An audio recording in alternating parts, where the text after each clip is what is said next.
तो दोस्तों यदि आपका भी आधार कार्ड एक्सपायर हो गया है तो आप उसे कैसे अपडेट करा सकते हैं, क्योंकि आधार कार्ड की एक्सपायरी डेट भी होती है, वो एक्सपायर भी होता है। सरकार ने ये साफ तौर से कहा है कि आधार कार्ड यदि एक्सपायर हो जाए तो बायोमेट्रिक के द्वारा आधार सेंटर पर जाकर आप फिर से रिन्यूअल करा सकते हैं, अपडेट करा सकते हैं। क्योंकि आधार कार्ड की एक्सपायरी डेट होती है, जैसे कि आपका एटीएम कार्ड है उसकी एक्सपायरी डेट होती है, एक्सपायर हो जाता है तो नया मंगाना पड़ता है, ऐसे ही आधार कार्ड भी एक्सपायर हो जाता है। क्योंकि यदि आधार कार्ड की एक्सपायरी डेट निकल गई है तो आपको जो भी योजना का लाभ मिल रहा था वो बंद हो जाएगा, आपका बैंक अकाउंट भी बंद हो जाएगा और जिस भी योजना में आपका आधार कार्ड लगा था वो सारी बंद हो जाएंगी। तो यदि आपका आधार कार्ड एक्सपायर हो गया है तो आप रिन्यूअल कैसे कराएंगे वो सारी जानकारी हम बताएंगे। तो सबसे पहले आपको बताएं, यदि आपका आधार कार्ड एक्सपायर हो जाए, क्योंकि उसकी एक डेट होती है, तो आप एक वेबसाइट है गवर्नमेंट की ऑफिशियल UIDAI, उस पर जाकर आप चेक कर सकते हैं। यदि आपके पास कंप्यूटर, लैपटॉप, डेस्कटॉप है तो उससे भी चेक कर सकते हैं, यदि नहीं है तो कोई बात नहीं, आप केवल मोबाइल के द्वारा ही चेक कर सकते हैं कि आपका आधार कार्ड वैलिड है या नहीं,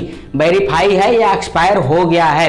तो मोबाइल के द्वारा आप करेंगे केवल आधार नंबर डालकर, कुछ नहीं, OTP कुछ नहीं आएगा, केवल आधार नंबर डालेंगे, कैप्चा डालेंगे और आप देख सकेंगे। तो कैसे चेक करेंगे, सीधे हम ले चलते हैं आपको मोबाइल की स्क्रीन पर। तो दोस्तों हम आ गए अपने मोबाइल की स्क्रीन पर। यहाँ पर आपको अपने ब्राउजर में, गूगल पर या किसी भी ब्राउजर में आपको सर्च कर देना है UIDAI। जैसे ही आप सर्च करेंगे वेबसाइट आ जाएगी uidai.gov.in, एक गवर्नमेंट की ऑफिशियल वेबसाइट है। इसी को आप ओपन करना है, पहले ही नंबर पे आ जाएगी। तो यहाँ पर ये न्यू पेज है, यहाँ पर ओपन होगा। तो यहाँ पर जैसे ही नीचे बढ़ेंगे तो आपको दिखेगा आधार सर्विसेज, आधार सर्विसेज दिखेगा। तो यहाँ पर वेरीफाई एन आधार नंबर दिखाई देगा। आधार सर्विसेज में जो ऑप्शन है कई सारे, उसमें दिखाई देगा वेरीफाई एन आधार नंबर, इस पर हमें क्लिक कर देना है। और यहाँ पर आपको आधार नंबर डालना है, कैप्चा डालना है और कुछ नहीं डालना है, OTP कुछ नहीं आएगा, केवल आधार नंबर। तो यहाँ पर हम आधार नंबर डाल देते हैं और ये जो कैप्चा लिखा हुआ है सेम, छोटे अक्षरों में या बड़े अक्षरों में जैसा है सेम टू सेम यहाँ पर नीचे डालेंगे। उसके बाद में प्रोसीड एंड वेरीफाई आधार लिखा दिख रहा है, यहाँ पर हम क्लिक कर देंगे। तो दोस्तों आपके सामने देखिए ऐसा पेज आएगा। यहाँ पर सही का टिक लगा हुआ आपको दिखेगा, यहाँ पर आधार नंबर दिखेगा पूरा, हमने हाइड कर रखा है। यहाँ पर दिखेगा एज बैंड, यहाँ पर 30 से 40 वर्ष की उम्र के बीच में यहाँ पर उम्र है, इसीलिए दिखा रहा है। जेंडर दिखेगा, स्टेट दिखेगा और मोबाइल नंबर यदि आधार में अपडेट है तो यहाँ पर लास्ट 3 अंक दिखेंगे। यदि मोबाइल नंबर नहीं लगा है तो यहाँ पर नल दिखेगा।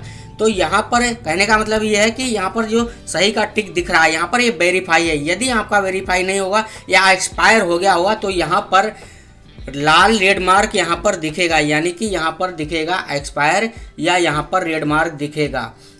तो यहाँ पर यही आपको चेक कर लेना है, यदि सही है तो ठीक है, यदि लाल रेड मार्क आ रहा है तो आपको क्या करना है, अपने नज़दीकी जो आधार सेंटर है जहाँ पर आधार कार्ड बनते हैं वहाँ पर जाना है, अपना कोई भी एक ID लेकर और वहाँ पर बायोमेट्रिक के द्वारा आपको करा लेना है। इसी के साथ साथ आपको एक बात और बताना चाहूँगा कि जो बच्चों का आधार कार्ड आप बनवाते हो, जो 5 साल से नीचे की उम्र के आपने बनवा लिया है और उनके फिंगरप्रिंट नहीं लगते हैं, क्योंकि माता पिता किसी का भी वहाँ पर आधार नंबर लग के बन जाता है, लेकिन उसके बाद में उनकी उम्र बढ़ती है 10, 12, 15 साल जो भी होते हैं, तो उनका जो है बायोमेट्रिक के द्वारा अपडेट ज़रूर करा लेना चाहिए। यदि आप अपडेट नहीं कराएंगे तो जो छोटे बच्चे थे तो उनका फिंगरप्रिंट नहीं लगाया गया था, ऐसे ही जनरेट कर दिया गया था, तो आगे चलकर उन्हें दिक्कत होगी, पढ़ाई लिखाई में लगाते हैं या स्कॉलरशिप में या किसी अन्य योजना में। इसलिए अपडेट बच्चों का ज़रूर कराना है, क्योंकि अपडेट अपना भी करा लेना है यदि एक्सपायर हो गया है, और बच्चों का यदि जो है आपने बनवाया था, छोटे थे,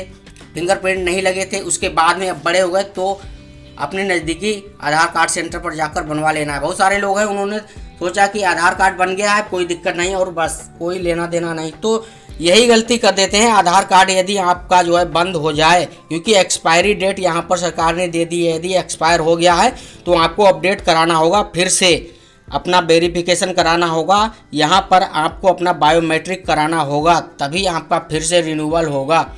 यदि नहीं कराएंगे तो 1 साल के बाद, 2 साल के बाद वो ऑटोमेटिक पूरा आधार कार्ड ही बंद कर दिया जाएगा। क्योंकि आधार ने कई योजनाओं में, पेंशन है या किसान सम्मान निधि या कोई भी चीज़ है, उसमें हर चीज़ में यहाँ पर अपडेट KYC ज़रूर लगाना पड़ता है, क्योंकि अपडेट कराना बहुत ज़रूरी होता है, कोई भी योजना हो गया। क्योंकि सरकार ने ये शुरू इसलिए किया है कि बहुत सारे लोग हैं एक्सपायर हो जाते हैं, कहने का मतलब ये है कि जो है भगवान को प्यारे हो जाते हैं और जो है उनका काम, उनकी पेंशन है या उनका आधार कार्ड आगे चलता रहता है। तो जैसे ही एक्सपायर हो जाता है कोई भी व्यक्ति, उसके बाद में जब अपडेट करने की प्रक्रिया आती है और वो वहाँ पर जाएगा ही नहीं, जब इंसान ही नहीं है तो अपडेट करने जाएगा ही नहीं, तो ऑटोमेटिक आधार हो गया या कोई भी पेंशन हो गई या कोई भी योजना का लाभ जो ले रहा था वो बंद हो जाएगी। और यदि इंसान मौजूद है तो उसको ई-KYC के द्वारा अपडेट करा लेना है कहीं भी। और ये आधार कार्ड वाला जो काम है ये तो आपको आधार सेंटर पे ही कराना होगा, अपने बच्चों का भी करा लें और अपना भी। तो यहाँ पर ऐसे चेक कर सकते हैं, इसकी वैलिडिटी भी होती है आधार कार्ड की। सरकार ने सीधे कहा है वैलिडिटी जब एक्सपायर हो जाए तो आपको रिन्यूअल कराना है, अपडेट ज़रूर कराना है। तो दोस्तों यही जानकारी आपको प्रोवाइड कराना चाह रहा था। इसी तरह से सही और सटीक जानकारी पाने के लिए हमारे साथ जुड़े रहें। हमारी मुलाकात होगी अगली वीडियो में। जय हिंद, जय भारत।